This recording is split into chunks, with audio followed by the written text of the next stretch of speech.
Illumination Sing. Are you here for a good time? Are you here for a basic time? Do you think these movies are great? Well, I certainly have some opinions. This is our compiled reaction to both Sing 1 and Sing 2. It's a series that's going, and will probably continue to go. But whether you think this is harmless cinema for children, or the easiest route possible, here is at least our breakdown of both full theatrical movies. This isn't a Christmas movie, but in a sense, it's kinda got that Christmas spirit. Around this time of year, everyone just sorta comes together for a little bit of a song and dance, and somehow, despite the track record of Illumination Entertainment being so low in regards to quality film writing, I haven't really covered the guys very much all year, so let's change that now. And while I had originally intended to do a terrible video on Sing, turns out a lot of people actually really like it. And to go one step further, of course this film has sparked a whole new franchise as well. As yes, Illumination Sing is getting a sequel. Are you ecstatic or rolling your eyes for a revelation you've seen unfold like 100 times by this point? Well, for me, I hadn't actually seen Sing up to this point. I mean, I saw the trailer and that kind of covered everything, didn't it? Still, I'm not one for bunnies shaking their butts or the obvious boomer bait of a silly pig singer, but this is my job now. So today we're going to be going through the meat of this film, sprinkling the news of what's upcoming and see how things could expand with this established universe. Alright? Come join me as we slug through another one of Illumination's masterpieces. And they'll definitely let you know it's them with a 22-second sequence of their logo alone. Oof. And right off the bat, I can see the appeal on the very first location, just from the fact that this is an entire city populated by animals. That is undeniably pretty cool. It's a bit of a trend that others have done at the time, sure, but it's a twang of difference. Can't wait to see all the puns and visual gags they make out of that. I mean, it's just a great prompt for creativity. Anyway, this prologue shows the theatre in its heyday, and when our mainish protagonist fell in love with the theatre, Buster Moon the koala. He went on to buy the theatre and become a failing showman, with his stage crew currently angry at him since they've just had their paycheck bounced. He's broke. Also, his assistant's name is apparently Miss Crawley. If that's the case, shouldn't she be like a spider? First name Creepy? Creepy Crawley? Maybe I've been playing too much Phoenix Wright lately.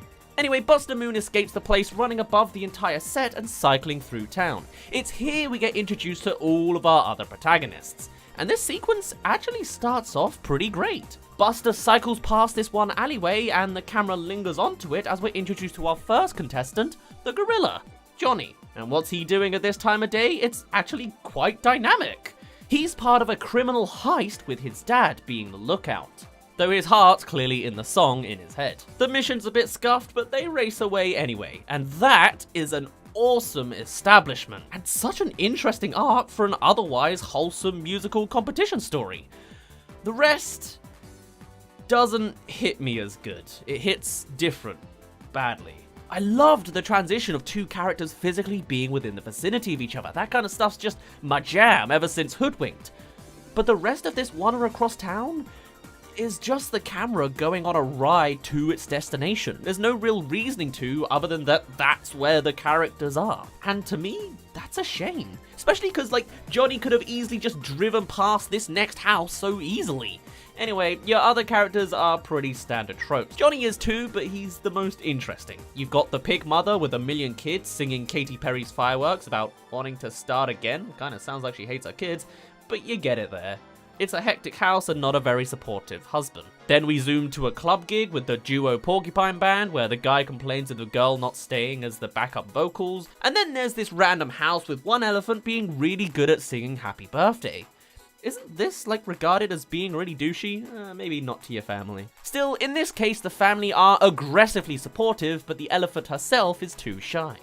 Then we get this mouse busking on a stairway who's got a chunk more personality, though it's still pretty simple, because he's the gangster type. Mean, willing to scrap to get what he wants. And then we sip right back to Buster Moon.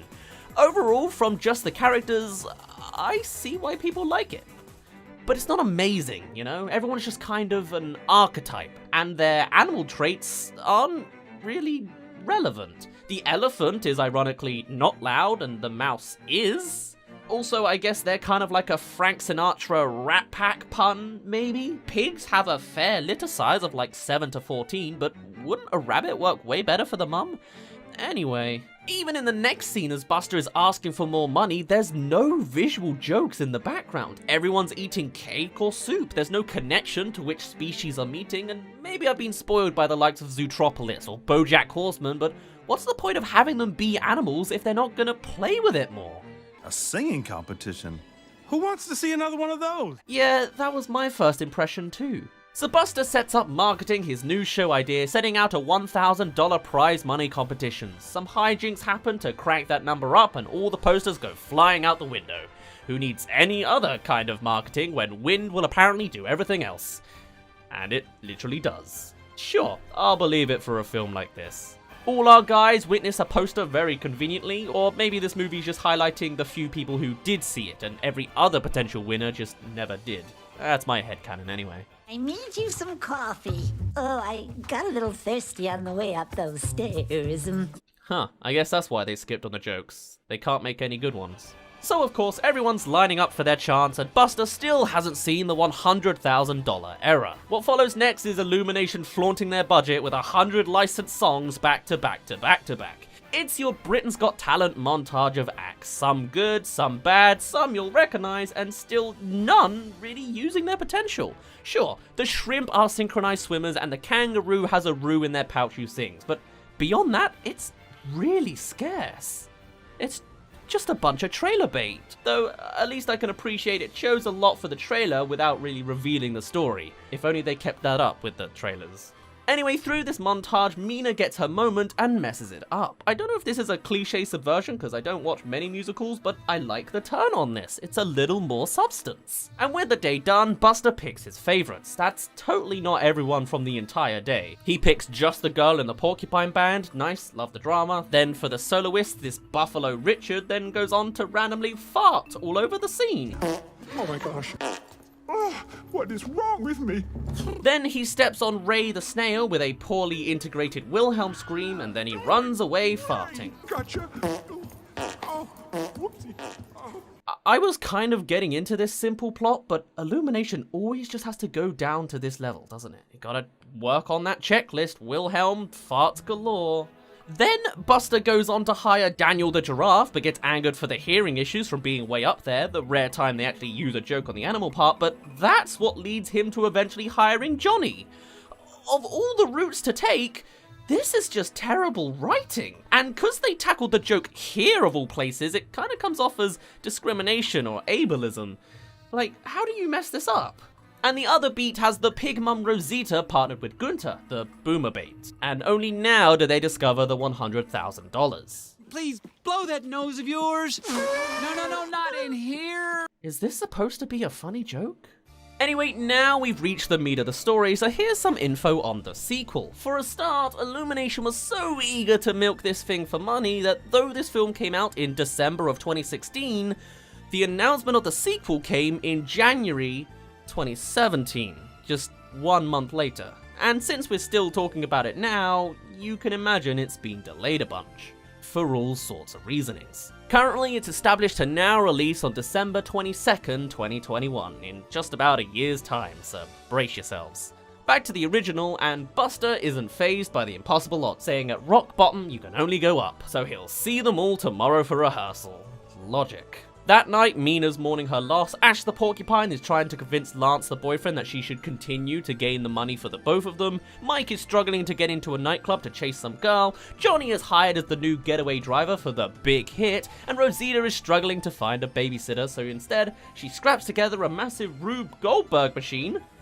I actually really like the creativity of all this. Sure, it doesn't really make much sense that the mum can randomly DIY all this, but it's still super fun to see unfold perfectly. And it's rehearsal time, and everyone's got an uncomfortable twist. Rosita with Gunther, Johnny with a piano now, and Ash given pop and not rock. Everyone's a little unhappy, and they've lost their electricity too. And as Buster goes on a whole mission to steal some power for themselves, Mina then reappears to request a redo, getting a job as a stagehand instead. And she loves the atmosphere. Mike, however, does not. To him, it's all awful and the prize is as good as his. Also, he takes out a massive loan to impress and get into that nightclub. Ash is thinking about writing her own songs, but is discouraged by Lance. Mina is greeted by everyone on the street, though they're unaware that she's not in the show. And Johnny is practicing his getaway driver skills, grumbling in frustration, which leads him to go faster and almost hits his dad. Wow, that is the kind of sequence that I love the tension of. Dude's arc is like so much more investing than everybody else's, I swear.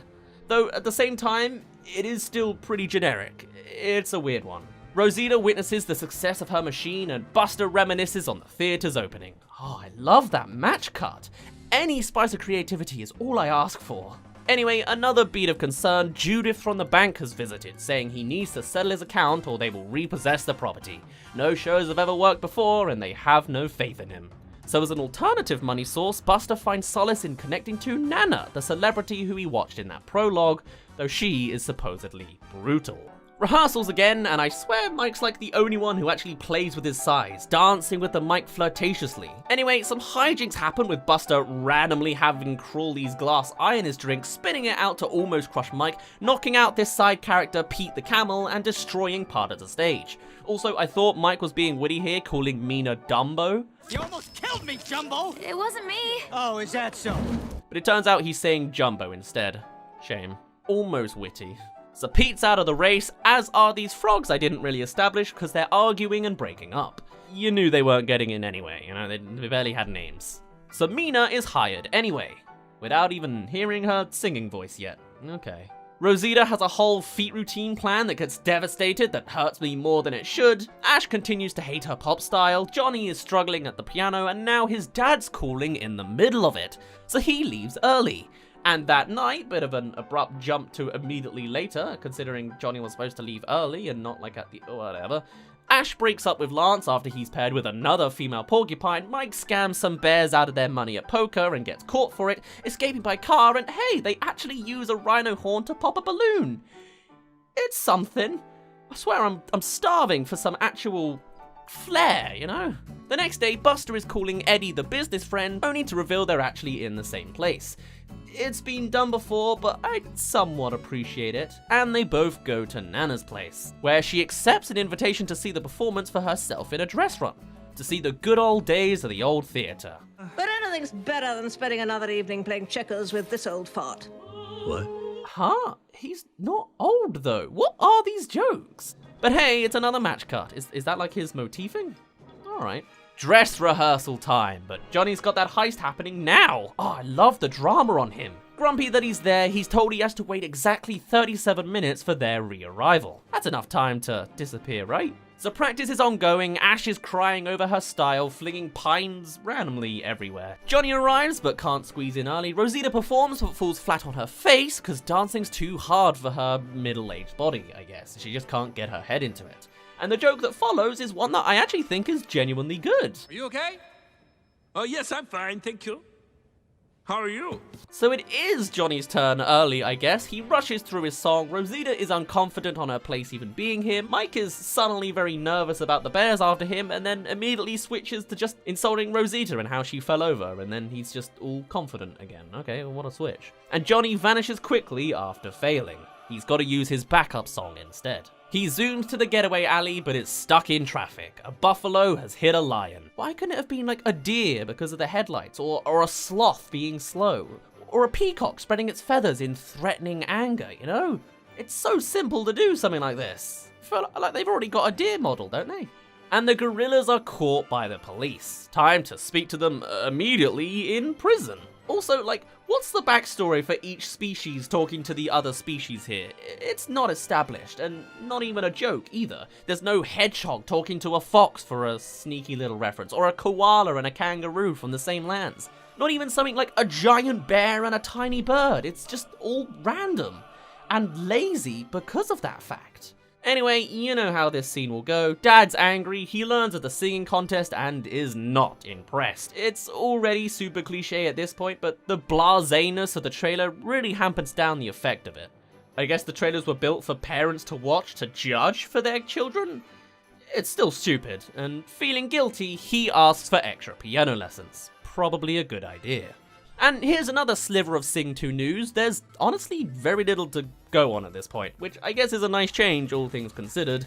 Anyway, it's about the cast. This film already has an outstanding cast. I mean, Nana is literally played by Jennifer Saunders, so I'm not surprised at all that she's seen as some kind of queen of the show. But then they've also crammed in Scarlett Johansson, Taron Egerton, Seth MacFarlane, Reese Witherspoon, Matthew McConaughey, John C. Reilly, Nick Offerman. I mean, I guess it's the standard for animated movies to shove all of these together, but there are 2 new confirmations to add to the cast list for Sing 2, and that is Adam Buxton, who oddly enough was already in the first movie as Stan, one of the gorillas in the gang, and then there's also Chelsea Peretti. You know her face, she's from Brooklyn Nine-Nine, and she's been in a few animated things already. No word on their roles just yet, but it's something. Also though, we know Buster, Ash, Rosita, Johnny, Mike, Gunter, Mina, Miss Crawley, and Piglet will be returning too.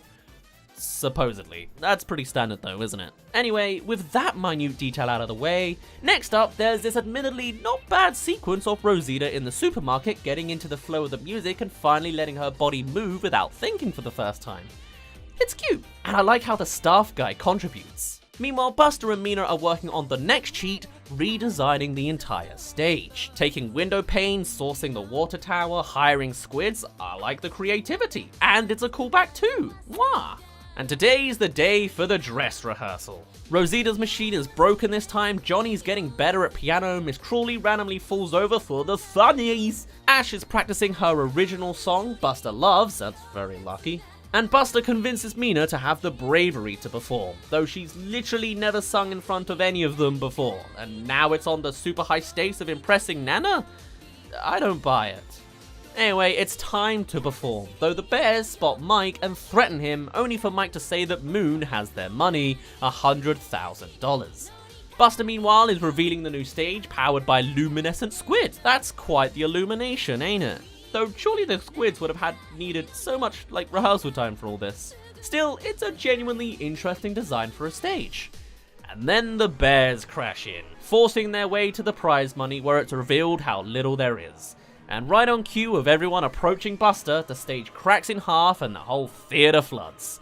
Guess those squids are dead. Mina clogs the exit, everyone almost dies, Buster uses the top path again, and Johnny breaks the clog, not unlike that one scene in Kingsman. I guess Taron Egerton just can't avoid this story beat. And just like that, Mike is flushed down the sewers, Nana leaves unimpressed, and the entire theater collapses. This is an extreme twist to add some action. And only Buster's dad's old bucket survives. And it's all played with sad singing music. I was confused for a while at who's singing, because this is completely non-diegetic, but it's actually Nana from the prologue. The bears can't find Mike, the pigs are caught in the machine, Mina is mourning, Johnny isn't visited by his dad, Lance is with Becky at the bar, and the bank seizes the property. It's the end of Act 2, everybody. Sadness all around. Buster has given up squatting at Eddie's place. Everyone comes to lift him up, but it doesn't work. Mina delivers some cake, it's probably her grandpa's leftovers or something, and Buster shoots her down for her optimism on being a singer. And he decides to follow in his dad's footsteps and work for a hard, low-income life instead. Though he sucks. Rock bottom. And with that, there's only one way to go, as Eddie joins in the car washing business. At least they're using their fur for work. And after almost a hard day's work, Buster finally hears Mina sing upon the ruins of the theater. Sure is lucky he didn't move too far away, huh? Inspired anew, everyone is told of the revival and they work together to recreate the theater DIY style themselves. Wasn't this repossessed though? Isn't this like trespassing at this point after the whole bank thing? Ah well, it's all feel good. Mike is accepted back, but rejects without the prize money as these guys are singing for themselves this time. And with that, the show is readying to start. The audience is minute, only really being the family of the contestants. All those pig kids will surely just shout over the whole show, I bet. I've experienced it. Ugh. It's time to begin. Again, this is their excuse for a joke? Maybe for a pantomime for 5-year-olds, but come on. No wonder they barely try. So first it's Rosita and Gunter, now with a laundry-themed set, and generic Taylor Swift, which then moves to a remixed version of the same song, with a new costume. Alright. And here's Mike wanting to join in now after being ridiculed by viewers watching on TV on the streets. Does that happen these days? What time period is this? And with a success, crowds begin to join. You see how this goes. Next up, Johnny singing I'm Still Standing at the piano. It's good, but it would be, cause it's I'm Still Standing. And to hit that easy feel-good vibe, his dad sees it in prison and suddenly 180s to loving it. Again, would have at least been faintly better if that wasn't spoiled in the trailer. Still, what is new is him using the opportunity to escape prison and leap across town over the rooftops. That's inciting. And a hint of beatsy creativity too. Oh, everyone loves Johnny, though he's obviously still down about it all. Trespassing on private property, and you will leave right now. And, I mean, yeah, that kind of makes sense. But I do like how it times perfectly with the rebellious rock act of Ash. That's well structured and probably not in Illumination's telling story for dummies formula by default. Took a little bit of effort. I am calling the police. She never does. Though I also like during Ash's act this frenetic camera angle. It's just on theme, but it's nice to see. Still don't understand the random pines though. Mike's time, and since his performance has always gone well, this time it's time to not. The bears spot him on TV and his love interest joins the chase. Also, Johnny's dad sneaks backstage for a hug with his son. It's an easy plot point. And it's got all the happy father line, but you get it. The helicopters chasing him also influence the stage, pushing Mike away from the mic and then eventually swinging him around. It's fun. Johnny's dad disappears off again, the bears arrive, and finally, it's Mina time. Again, without any practice before really, but alright. And eventually, after a little bit of more shy bait, she sings. Surprise! It's good. Yeah. I do like though that even Mike is stunned by it, the one guy who's been shooting down everybody else at every opportunity. Not sure on the logic of singing projecting when your mouth is behind a massive trunk, but we'll accept it. Mike is nabbed away by the bears in secret and teleported to the street. He escapes with his girl, except he doesn't. We get some callbacks with the old auditioning still in the same outfits, and it's a happy ending for all. Even Nana is impressed in the audience. And with that, the show is over. The place is bought by Nana, time-lapse to a rebuilt theatre. We hear that song from Nana in the prologue again singing over it all, and it's reopened with a whole new photo frame. I guess all the story beats for each character was finished in the show itself, because we don't actually see any post-show scene.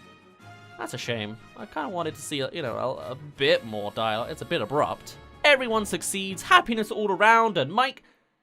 Oh god. That was the last we saw of Mike. He's literally dead. That's easy to go over your head. Yikes. Though he's casted in Sing 2, so I guess that's retcon number 1. But in theory, he's super dead. Where can they expand in this direction? I'm not too sure. I got lost into a fake wiki of a fan idea for a sequel that was all about seeing the big city, but that would make sense for the characters' careers. But how does that come back to Moon and the theatre? I don't know. Also, in that fake wiki, everyone and their mother was secretly wanting to be a singer, including Judith, the bank owner, and the female mouse. You saw the entire family of Lance and Becky and Ash. Oh, I was very confused for a while. As for the other expansion options, all there really is that I can think of is do more stuff with the animal element. I mean, is it just going to be a second show? Are they going to relocate somewhere else? It's kind of concerning. But at the same time, they'll probably just take the easiest, most generic sequel route. That's what you can expect as an expansion. This is one of those films that's kind of hard to judge without showing bias, you know? This film is so generically made that it's a classic. The story overall is pretty good. It's standard. I always find myself enjoying musicals way more when I'm watching them, and then when I'm not, I forget how much I like them in the moment. If this was a stage play, I'd probably really love it. It's easy, but it's feel good. And it's fun to watch archetypes sometimes. That being said, it's lazy too. The animation is good. It's got a good budget. I love the lighting. Yeah. But the actual creativity in the writing and the direction is just not there most of the time. We've got a Zootropolis-like society, but it's pointless. They never really do anything with it. It's just visual bait to get the kids into it. And any attempt at putting in effort into any real jokes just exposes how poor the writing is. I have friends who love this film and some of its beats, but at the same time, it's because they've been done before. They're tried and tested already. Sure, maybe Johnny's song gives you goosebumps, but that's not Johnny. That's Elton John, and that's not a gorilla. It's just a generic character wearing a gorilla skin. He just looks a bit intimidating to fit with the arc, but even like they don't do much with it.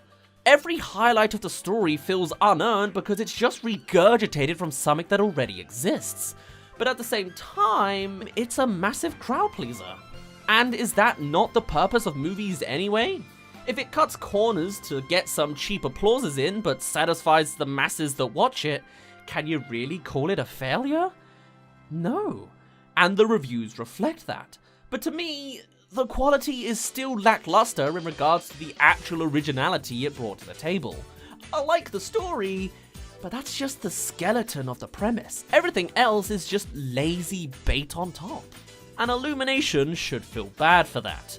But you know they don't. I mean, there's still that sequel coming, and that's kind of the theme with all their films anyway. And how much you want to bet this sequel's still going to have none of the nuance of that animal kingdom we've seen in other films, still. Despite like 4 years passing to polish the world.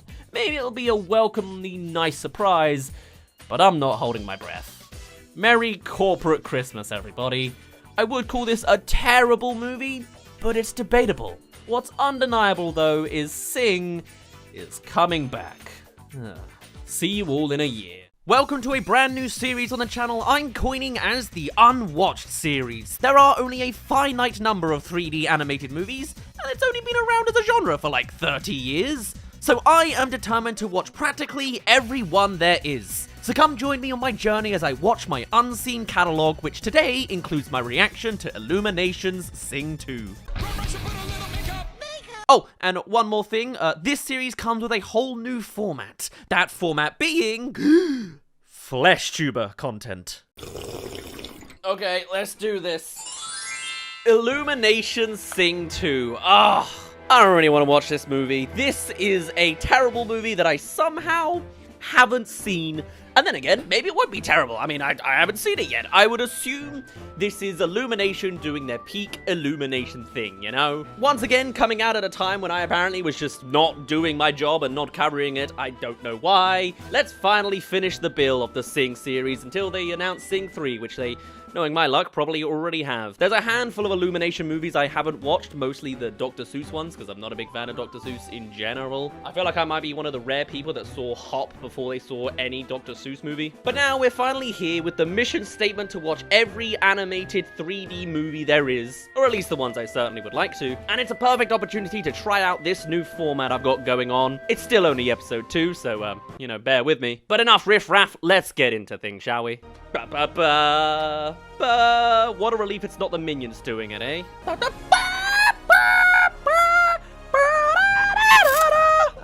You know, maybe I'll get better at that. I hope I don't put that in every video. That is going to be a scourge on this series. Oh god, the Minions are here anyway.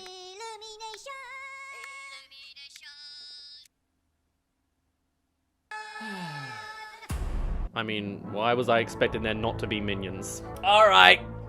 Bring it up. It is the classic super pop culture jukebox musical. Thank you, Chris Meledandri, for showing us how to make an easy buck. Ooh, never mind. I guess we're watching Hotel Transylvania 3. I'm interested now. Hello? I've had a bit of a monster energy this time. It's gonna be a slightly different vibe, possibly. Yes! Kill the elephant! I'm on the side of the villain, the monster. Yeah! Fall through to the effects of gravity. Elephants are way worse at fall damage than a human is, fun fact. I made that up. I just know that mouse have better fall damage than humans and elephants, so I would assume elephants is the other end of the spectrum. Is he alive? Is the mouse alive? The mouse died in the first movie. I'm instantly invested. Alright, never mind. Investment over. Alright. I'll see you kids later. I can't play any clips of the movie. I can't show you any audio. I can show you the clips, actually. Wow, look at that. Flowers. I know you're trying to convince me with a tiny land of small people with flowers on their heads in this unique, mysterious world, but no, this is not Pikmin. What is this? Why does the elephant not know what's going on? Is she going on a horrendous acid trip right now? There you go, it's a stage. Listen, this may be the sequel, but I'm not going to Sing 2.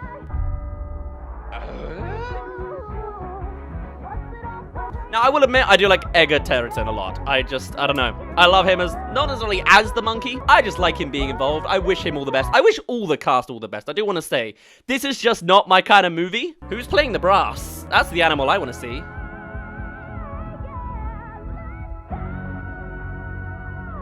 Alright, roll the credits. I've seen enough. They've peaked. They've peaked. How can you do any more than that? I'm done. Supposedly, she's the best scout in show business. Imagine like someone falls over and this just becomes like an OSHA violation.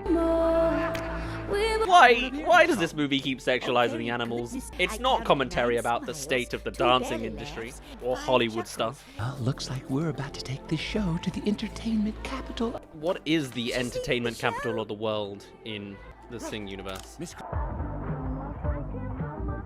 I think this is the other point, right? It's like, even when it's not a musical number, even when it's not diegetic musical elements, the actual soundtrack is still pop culture pieces. I don't need to hear "I can't feel my face when I'm with you, but I love it" when he's swinging around the roofs for 30 seconds. It's not needed.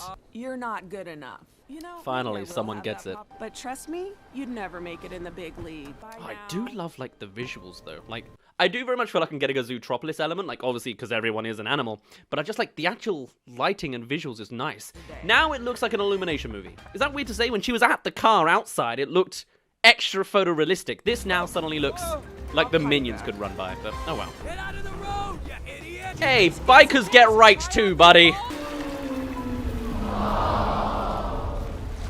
What was that stock sound effect for? That was the most press a button "aww" moment I've ever heard.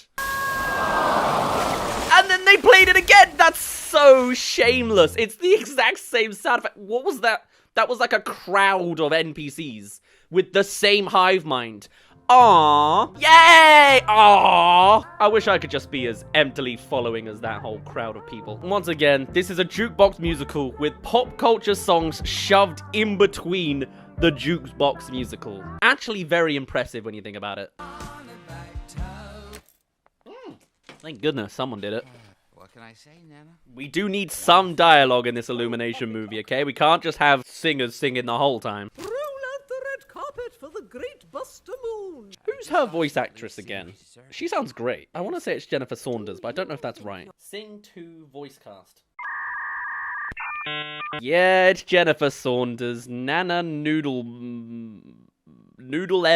something. I don't know their surname. Jennifer Saunders is in absolutely every movie in existence. And honestly, I can appreciate the work ethic. There in 2004 for Shrek, and now still going in whatever the year this is, 2020? Oh, he's motivated. He's not gonna give up with his lack of talent that he's not really adding. He's the organizer, isn't he? What?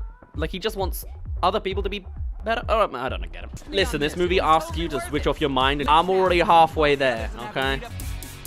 I'm trying my best to be. I was about to say as well, at least it's nice that they have like a variety of music choices. It's nice that there's a little bit of rock and a little bit of opera. But I also feel like it's not that much diversity. It's really rock and then the rest of it, you know? Like, they could have more.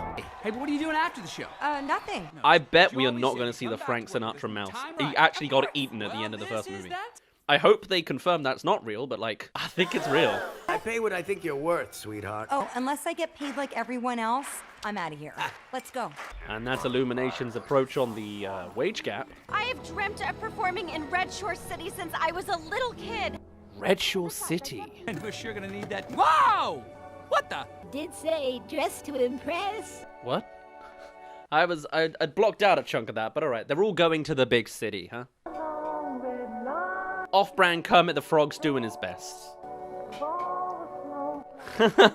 All the people staring. I've had that as someone who reads very strange scripts sometimes in like a local Spoons or a pub. Yeah, you get looked sometimes if you speak a little too loudly. Although singing would kind of piss me off, I'm not gonna lie.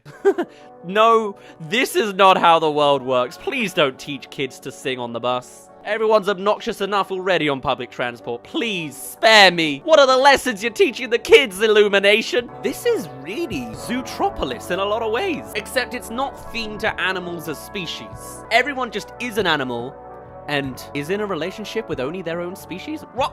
Oh, okay. I thought that was the farting moose on the billboard for a second there. No, it's just the same moose model. What is wrong with me? Was there romance in the first movie? Was it between species? I don't remember. No. Okay, thank you, movie. No appointment, no entry. Totally unfair, that lady. We're gonna commit a crime. Everyone in here, quick, get in. See, that flair I quite liked. That was some original score with just like a nice... That's eclectic. That's really nice. And now we come to the Illumination side of the soundtrack. You can just feel Chris Meledandri's hands suddenly coming in to plant an audio track. Oh, and it's the latest Billie Eilish song. Of course it is.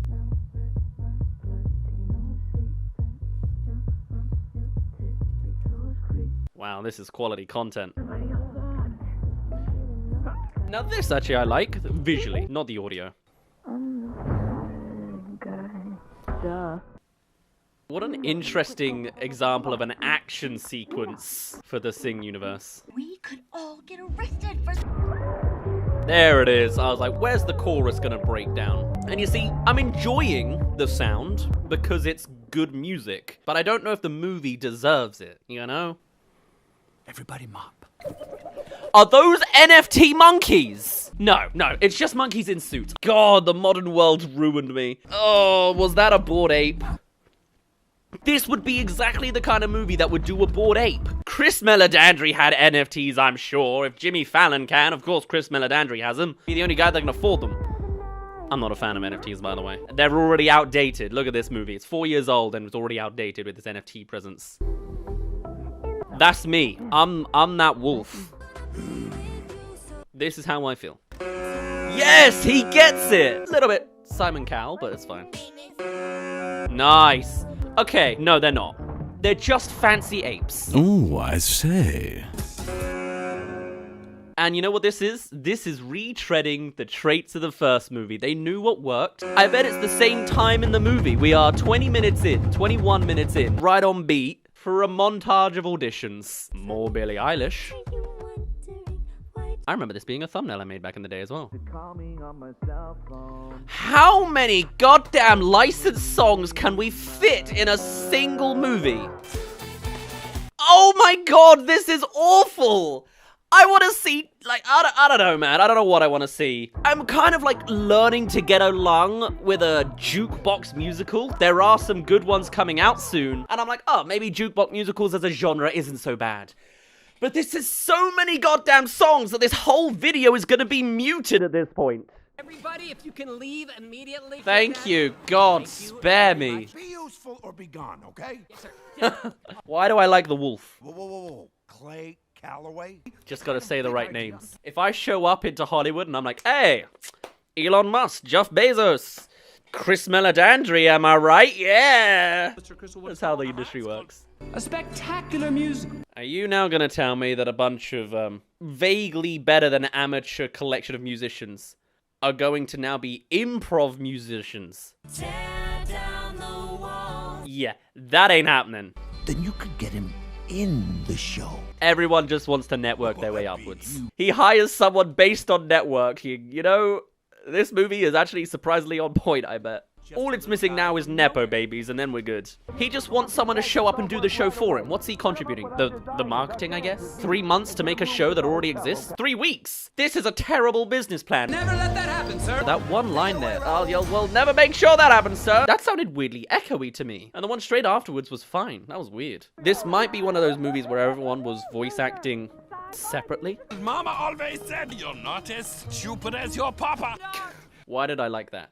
Good day, you're not as stupid as your papa! Clay Callaway? The guy is a recluse. Thank you for the very upfront exposition. Miss Crawley, I need you to help me find Clay Callaway. Now it's time for some celebrity stalking. We've already committed a crime of trespassing, lying to network a job, and now we're just gonna get on to stalking. Illumination movies.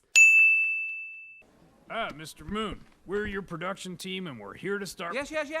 Is this the first time we've seen a walrus in this franchise? Thanks to Steve over here for staying up all night to make this model. Great work, Steve. I really like that. God, I'm becoming middle-aged. I'm getting closer to 30. The lead role? Wait till my kids hear about this. They will not care. They will be like, wow, cool. Feed us, mother. There's a planet of war. I can't wait for the war song. I'm sure that's gonna be a hit. What song do you think they're gonna play in the pop culture form for that, eh? Because it's not going to be like an old song, like, whoa, what is it good for? Ooh, I want to know. Oh, if you'll be my girl. Like, that's not going to pop up. Something modern. It's probably another Billie Eilish song, you know? Like, what is it? I'm so curious now. That's going to be the climax for me. Show me Illumination's rendition of War. Then I'm thinking Ash, you know, she can like talk. So, okay, we got the plot lines of, obviously, Gunther's there coming up with all of the ideas, ironically. The elephant's right about the romance. What's gonna be Egerton's, plot? What's he doing? He's the fan favorite. He's the interesting one. The fact that they put him on the back burner, I guess because he was the front runner of the first movie, is why. I'll be curious to see what they do. I'll give you this, though, actually. The use of animals is, like, adding a lot of very interesting, diverse character designs. That's fun. Most of them have very dwindly legs, though. I mean, how does anyone support themselves? That's not how a gorilla's calves look like. Johnny, you are doing it wrong.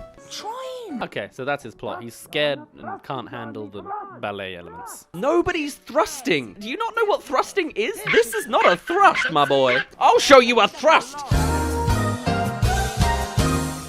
Man, okay, there is a lot of commentary that could be had about dancing, auditions and training. That is a brutal, brutal industry. It's interesting, they're touching a lot of lines of potential controversies, you know? Networking in Hollywood, the female wage gap, now the dancing industry being like, you're awful. Interesting.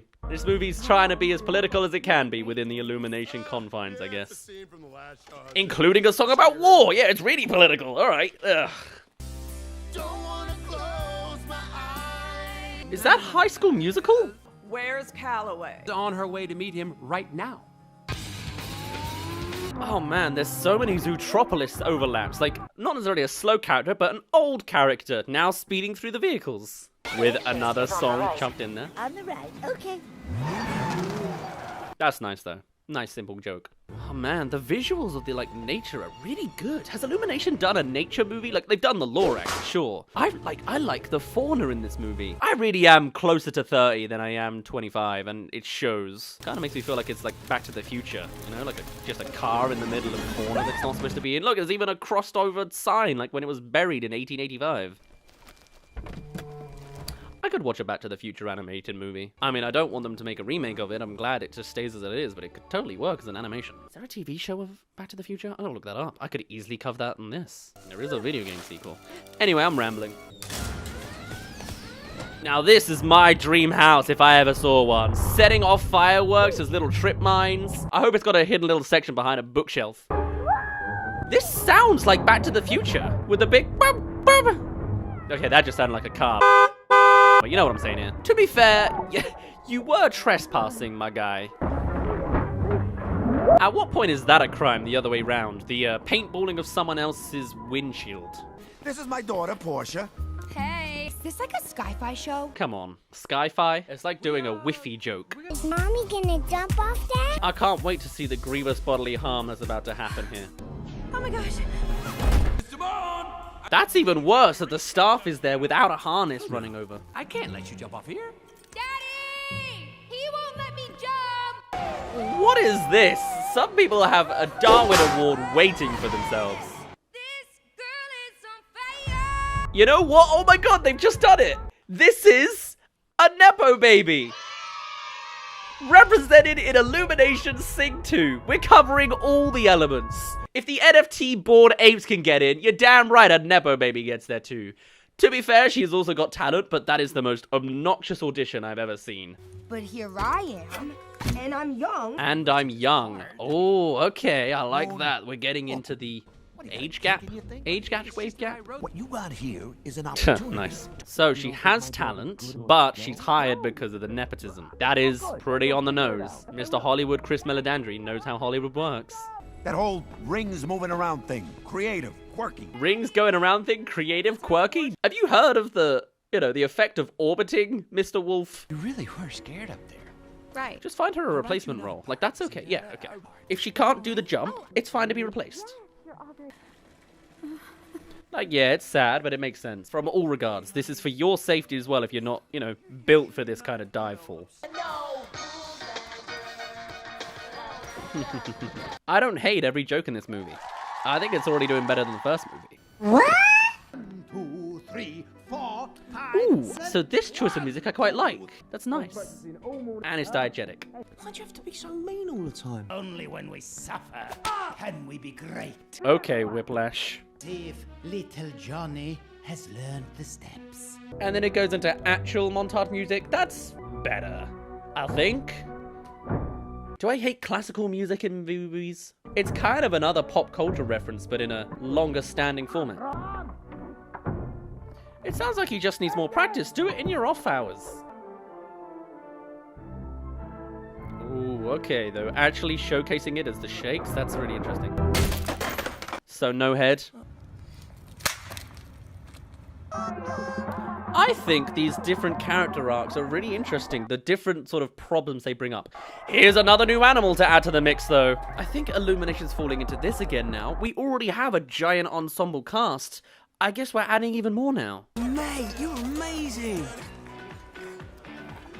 Here. Everybody's rich now. Money is not a problem for anyone in this cast. How come you don't have a choreographer? But it turns out he's a massive weirdo. You know, hearing that coming out of Egerton's voice, I just thought he was immediately going to swear. I've heard too much Kingsman dialogue, clearly. I've been shaking, I love it when you go crazy. I like to think, canonically, this isn't even the music playing in, like, the overheads. It's like some other random track and he's just out here screaming another pop song. What happened to you? That lion, you see, he's crazy, crazy. Is Callaway going to be part of the war song because he knows how to shoot with a paint rifle?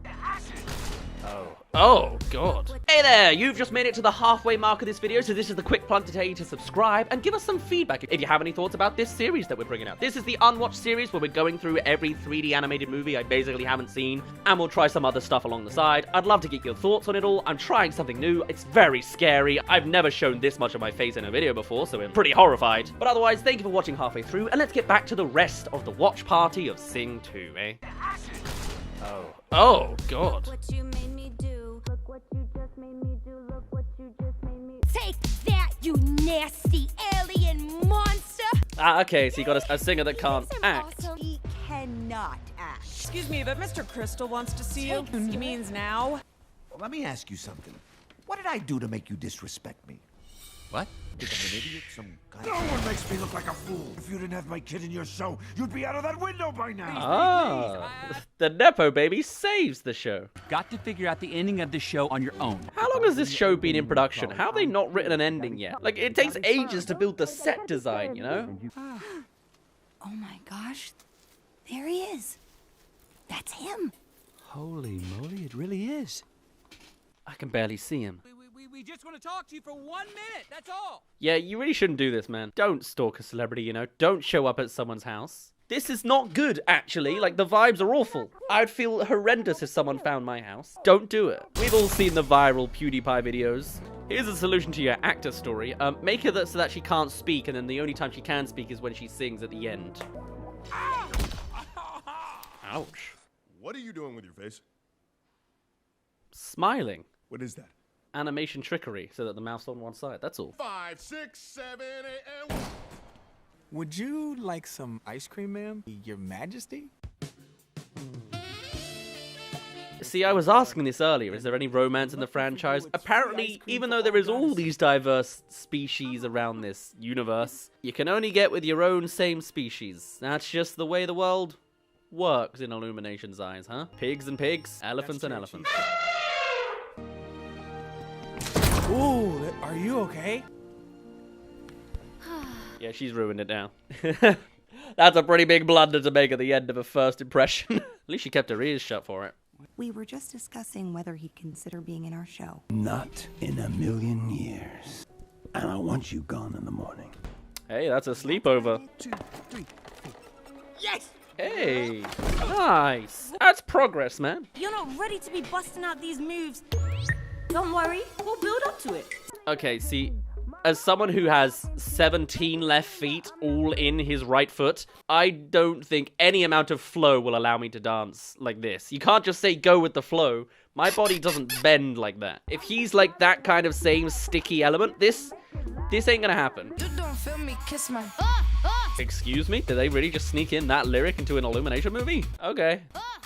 Yeah, that's my basic impression of this this song choice. Put it away.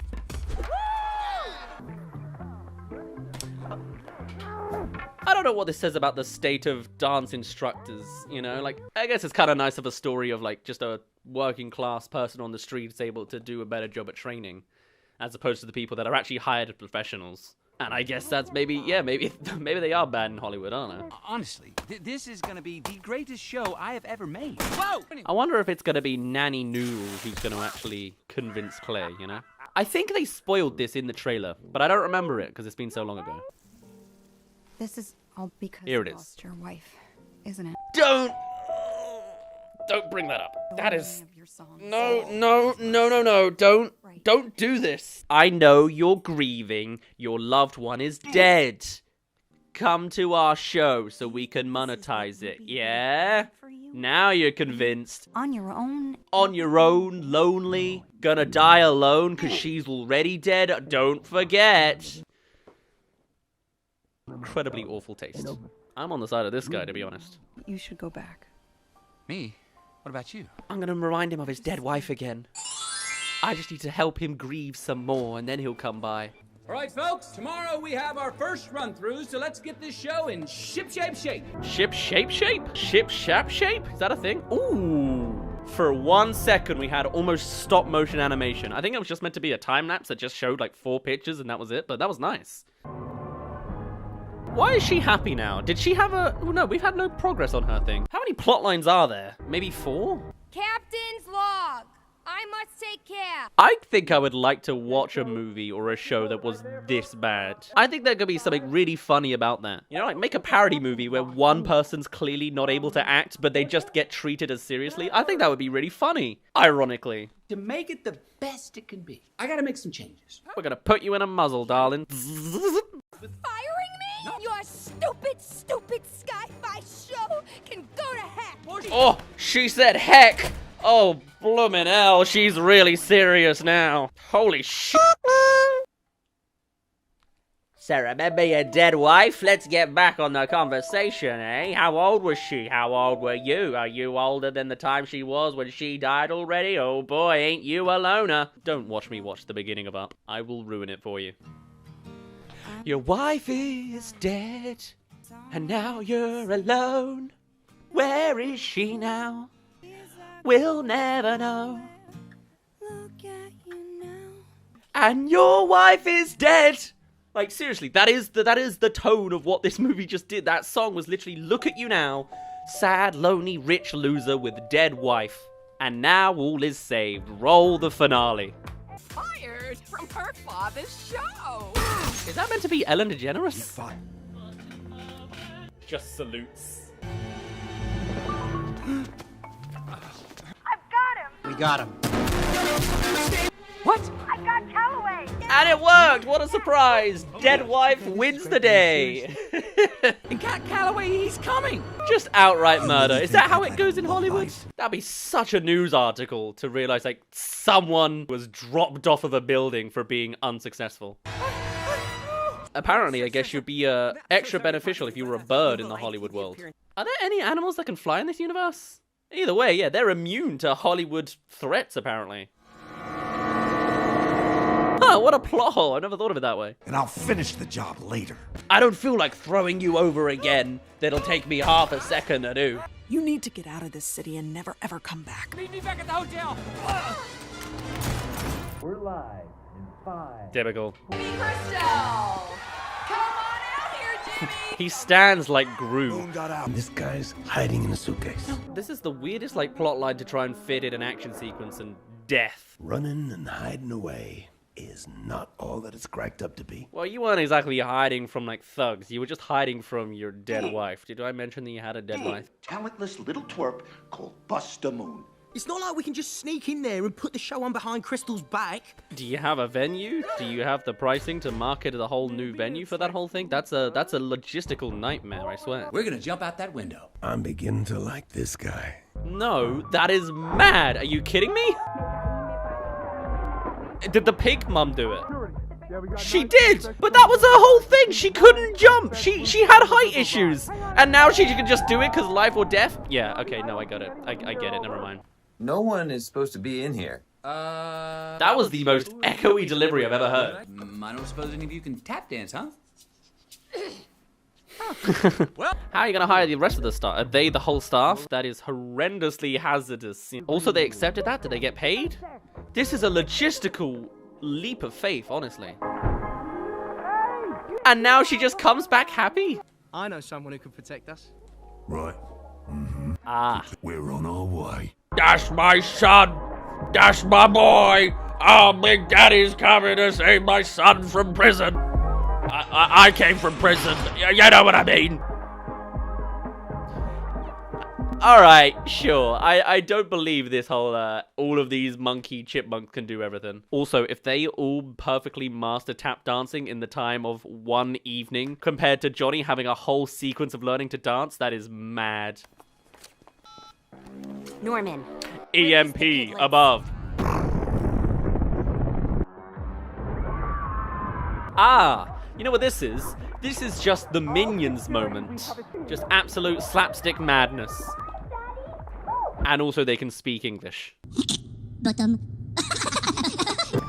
Wait, is it on?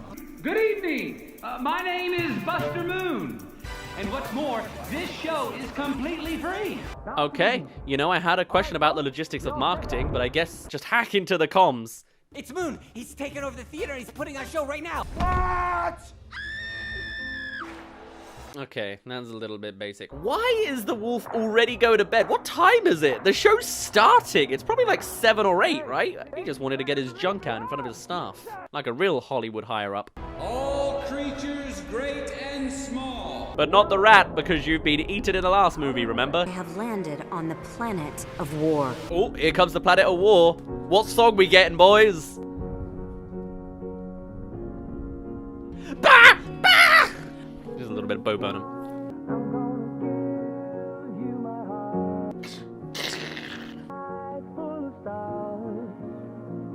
This is the war song? It's just like a normal pop romancy song in a sky of stars. I saw you. War. Woo. War! I wish war was like this. Could you imagine? This is the war song, remember? Yeah, get those elbows out there. I've been building up my anticipation for this song. I'm glad that it's so not what I was expecting. Going full-on whiplash mode now. Actually going against the main guy, huh? This is an OSHA violation, though. This is horrid. God, whiplash really has nothing on this.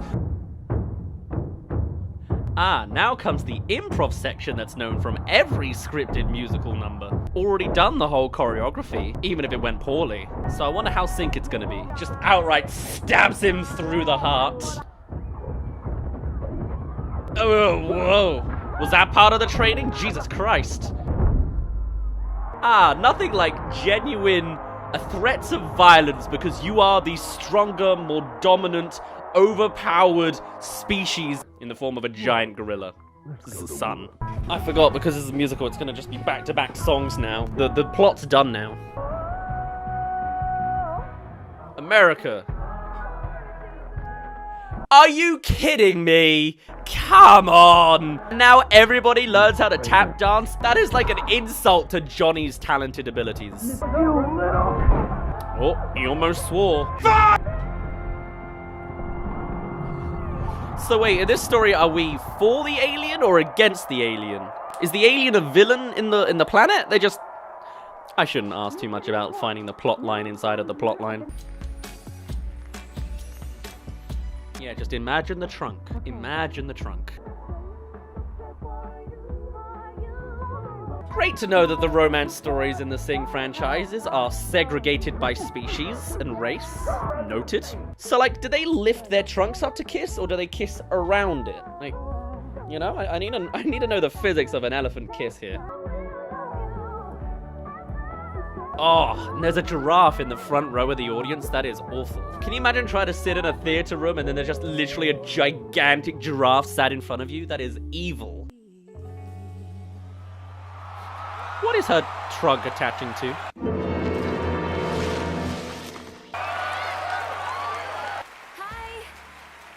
Oh, come on, you're on stage. You're ruining it. God, what are you doing? No, pass, skip.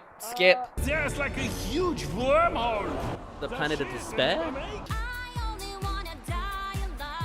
What? I only want to die alive? Excuse me?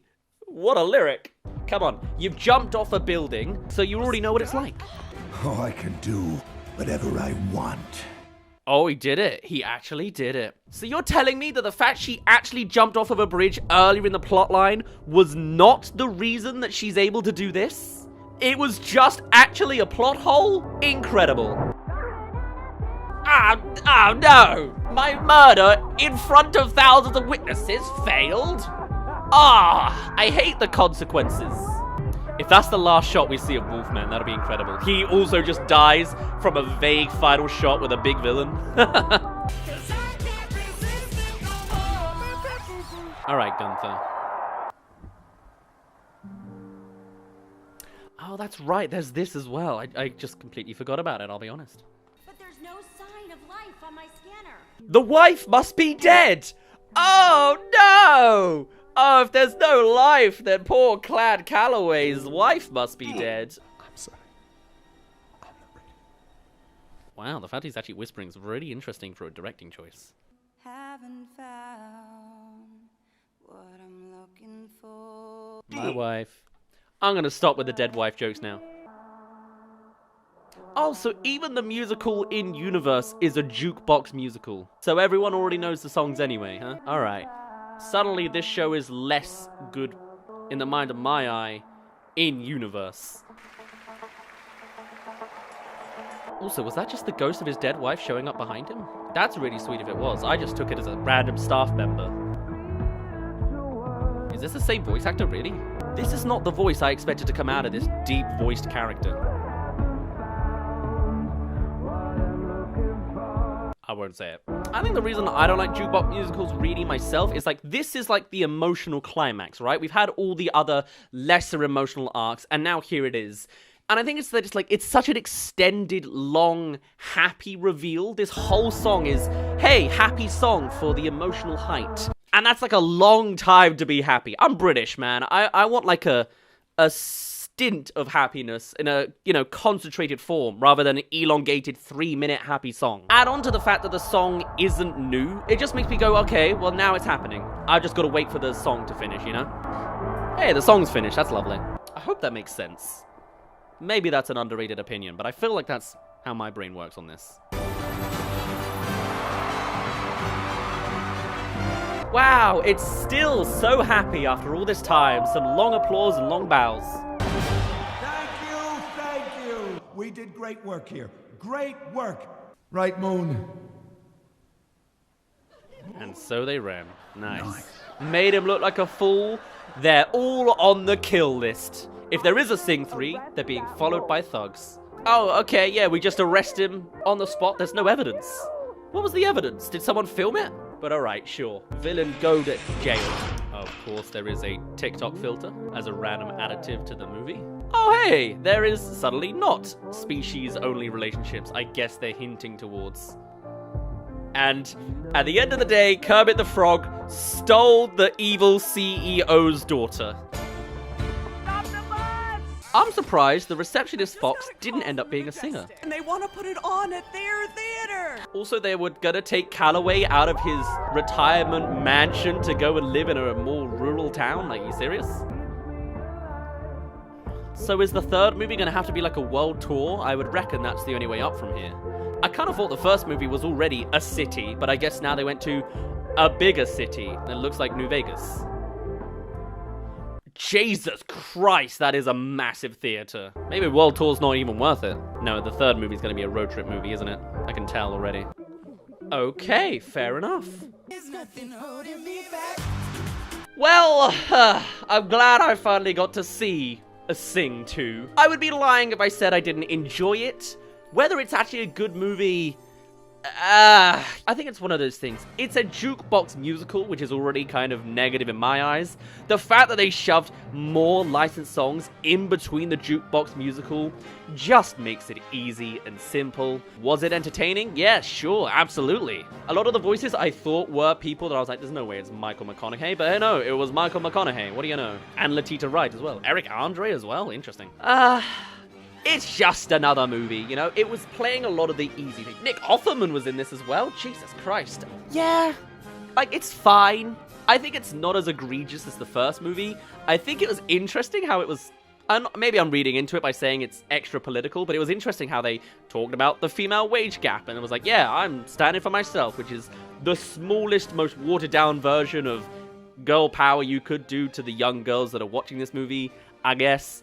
Dance instructors might be a bit of a stretch to argue about. Nepo Baby was definitely in there. Sure. It was just a fine and simple movie. It had plot holes.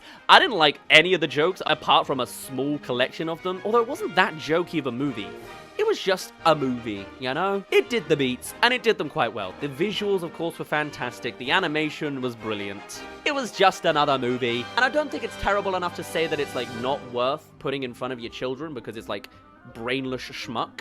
It's relatively brainless, but it's, like, still good entertainment. It'll make the money.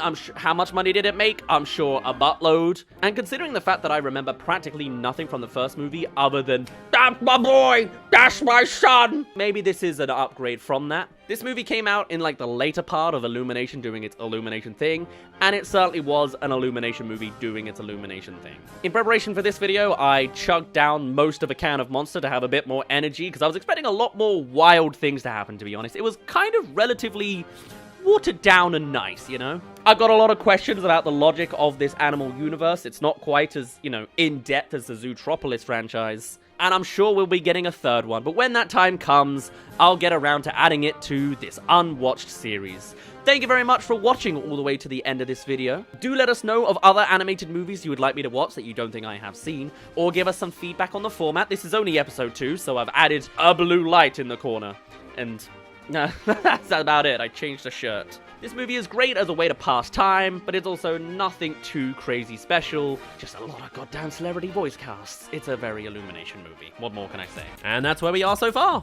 Chances are there will be another Sing movie. I mean, they're already making all sorts of Sing shorts on the side, which I should likely cover. An example being the Halloween one recently. And they have announced that Sing 3 is in existence, so we will of course cover that one too.